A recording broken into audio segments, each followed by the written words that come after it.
కురుమ కులం అంటే ఏంటి? మన కష్టాన్ని మనం నమ్ముకోవాలి, మన చెమటని నమ్ముకొని అవసరమైతే ఒక గంట ఎక్కువ పని చేయాలి తప్ప ఎవరికి కష్టం నష్టం కలిగివద్దని ఒక మంచి స్వభావం కలిగిన సోదరులు కురుమ సోదరులు.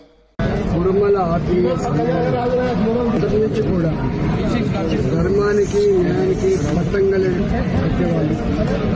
ఆ గొర్రెల పెంపకం వాళ్ళకు వెన్నతో పెట్టిన విద్య, వాళ్ళ రక్తంలో వచ్చినటువంటి హెరిడిటరీలో వారసత్వంలో వచ్చిన విద్య. మనం కూడా అధ్యక్ష కొన్ని గొర్రెలు కొంటే 10 గొర్రెలు కొంటే తెలంగాణలో ఒక పద్ధతి ఉంటుంది.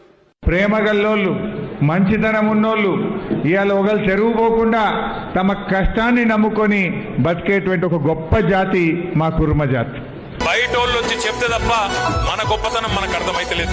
ఈ రోజు ఈ రాష్ట్రంలో జరుగుతున్న కార్యక్రమాలు గొల్ల కుర్మ సోదరుల కోసం ఈ దేశంలో ఏ రాష్ట్రంలో జరుగుతలేవనేది వాస్తవం. సగములోనే సగము మన జాతి ఉన్నదంట.